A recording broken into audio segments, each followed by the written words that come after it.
It was just past midnight when Max, my German shepherd, started growling at the front door. First, I thought it was nothing. Max growled at raccoons, at shadows, sometimes even at the mailman's scent lingering on the porch. But this was different. His ears were pinned back, his body rigid, his teeth bared. Then came the sound. A slow, deliberate rattle of the doorknob. My stomach tightened. I muted the TV and held my breath. The rattling stopped. Silence stretched. I almost convinced myself it was the wind. Then tap, tap, tap. A knock. Soft. Too soft. Max lunged at the door, barking violently. I grabbed his collar and pulled him back, my heart pounding. "Easy, boy," I whispered, though my own voice was shaking. That's when a man's voice came from the other side. Calm, cold. "Let me in." Every instinct screamed no. I backed toward the kitchen, phone in hand, dialing 911. Before I could speak, there was a thunderous crash. The door splintered inward, and a tall figure in black rushed through. Max tore free from my grip and lunged, teeth sinking into the man's arm. The intruder screamed, staggering, but he didn't go down. I shouted into the phone, begging the dispatcher to send help. The sound of Max's growls mixed with the man's grunts, the chaos filling the house. Then came a sharp yelp that made my blood run cold. Max was thrown against the wall, whimpering. Rage replaced fear. I grabbed the nearest thing I could, a fireplace poker, and swung it hard, connected with a sickening crack. The man collapsed to the floor. I didn't wait to see if he was alive. I dragged Max into the bathroom, locked the door, and pressed my shaking hands against his fur. He was hurt, but alive. The police arrived 20 minutes later. They found no one.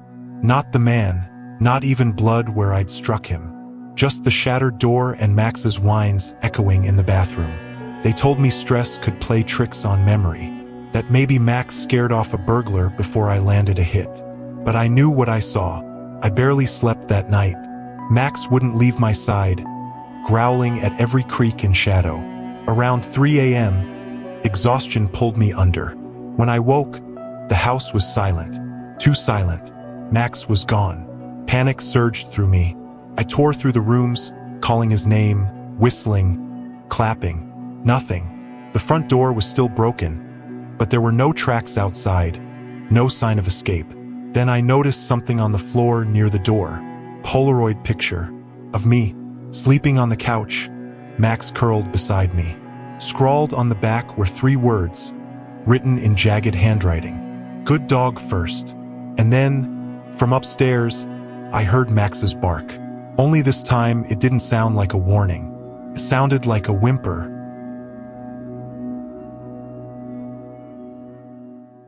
Started out like any other night. The office was nearly empty by the time I packed up. Just me, Jenna, and the hum of fluorescent lights buzzing overhead. She asked if I could give her a ride home. I didn't mind. It was late, the streets were quiet, and honestly, I didn't like driving through the industrial district alone. The rain had just begun, that kind of soft drizzle that makes the pavement shine like glass. The city felt deserted, like everyone else had gone to sleep and left us behind. We joked at first, small talk filling the silence. But somewhere around 11 p.m., I started to notice something strange. A black SUV pulled out of a side street and slid in behind us. At first, I didn't think much of it. But when I changed lanes, so did they. When I slowed down, they slowed down. Jenna went quiet. Her laughter died. She stared at the side mirror and said softly, "They've been behind us since the freeway." I told myself it was nothing, just another driver heading the same way. But deep down, my gut was already screaming. That's when the SUV edged closer. Too close. And then, without warning, the first gunshot shattered the night. The rear window exploded, glass raining across the back seat. My heart slammed into my throat as I swerved hard, tires screeching against the wet pavement. Jenna screamed, ducking down, her hands over her head. Another shot rang out, this one punching a hole straight through the passenger side mirror. Adrenaline took over. I cut down a side street, then another, weaving through alleys I barely remembered. The SUV followed, its headlights a predator's glare in my rear view. Finally, I killed the headlights and skidded into a narrow alley. We held our breath. The SUV roared past the intersection. Silence. For a long moment, neither of us moved. My hands were trembling on the wheel. Jenna whispered, "Why us? Why would they want us dead?" I had no answer. By the time I dropped her off, dawn was bleeding into the sky. We promised not to talk about it, not to anyone. We didn't know who to trust.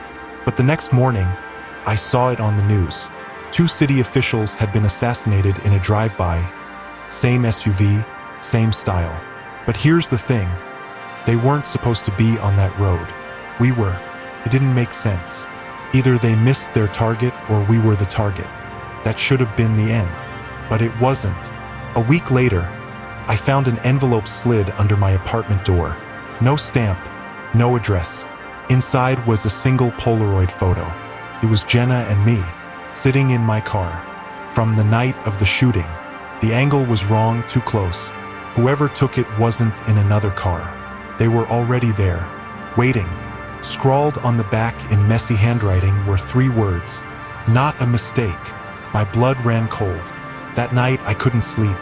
Every sound in my apartment felt amplified.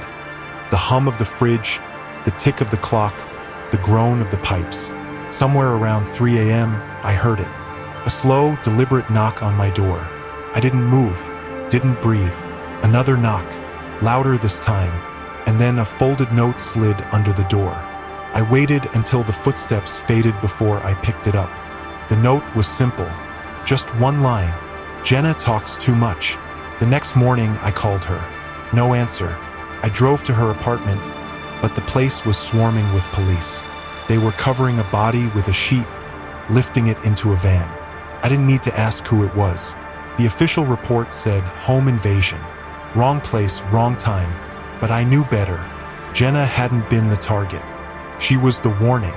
That night, as I sat alone in my dark apartment, I finally understood. Escaping the bullets wasn't luck. It was an invitation, and I had already accepted.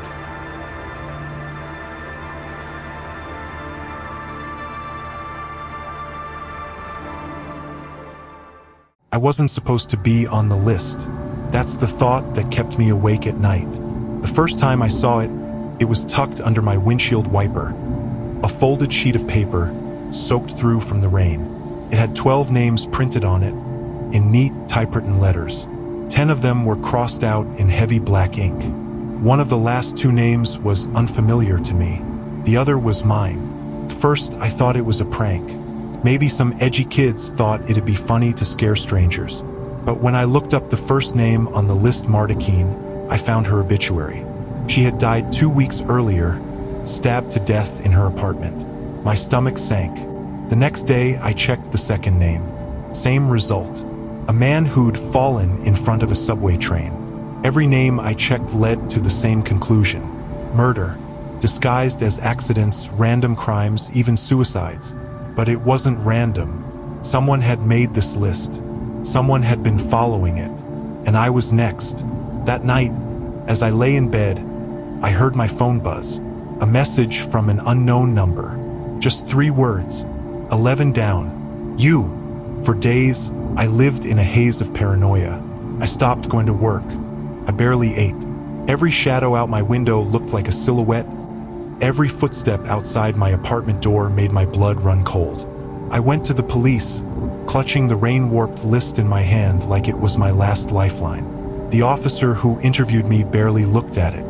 "Could be a hoax," he said, sliding the paper back toward me. "You know how many prank death threats we get?" I wanted to scream. "They're not hoaxes.